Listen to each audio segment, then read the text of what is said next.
Chapter 12. How Jesus looked beyond the man. Jesus shows us an example of looking beyond the man in Matthew 16, verse 23. In this chapter, he confronts Peter after telling his disciples about everything he must suffer to fulfill his life's purpose. After Jesus tells his disciples that he is to suffer, die, then be resurrected, Peter tells Jesus, "Never, Lord, this shall never happen to you." Now, the Bible mentions that Peter brings Jesus to the side to tell him this. Why was there a need to pull Jesus aside? I'm sure none of the other disciples wanted what Jesus said to happen, just like the enemy wants to isolate us into steering off of the path that God has destined for us. Peter could have said this in front of the other disciples, yet he chose to take Jesus aside to say this. The Bible goes on to say that Jesus turned and said to Peter, "Get behind me, Satan. You are a stumbling block to me. You don't have in mind the concerns of God, but merely human concerns." Now, mind you, Peter is one of Jesus' closest friends. Surely Peter didn't mean any harm in what he was saying. He was just looking out for his friend. But Jesus saw past what Peter was saying and attacked the spirit that was affirming his desire to not want to go through all that suffering, I believe. We know that Jesus was looking beyond Peter because the Bible says that afterwards, he took Peter and the two sons of Zebedee and began to be sorrowful and very heavy. That's what it says in Matthew 26, verse 37.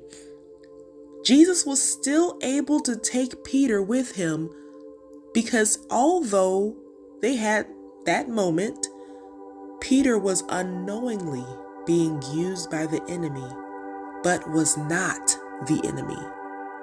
And Jesus knew the difference. We need to know the difference. The enemy can and will use the people that are even the closest to you to distract you from the calling that you have on your life. If it can happen to Jesus, it can happen to you.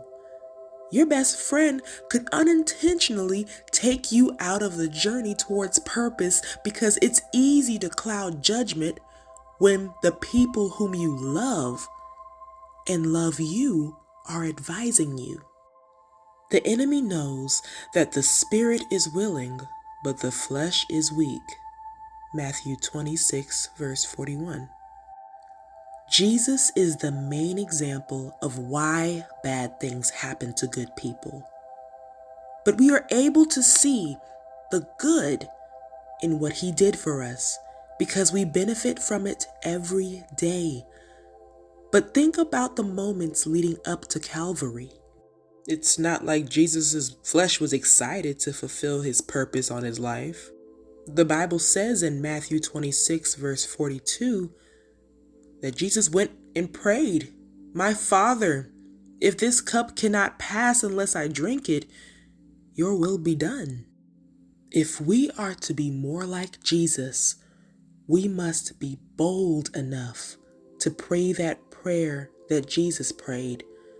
Jesus couldn't pray away Calvary, just like you can't pray away your purpose. We benefit from Jesus' purpose, just like others will benefit from your purpose. But we must be like Jesus and stay submitted and committed to the call.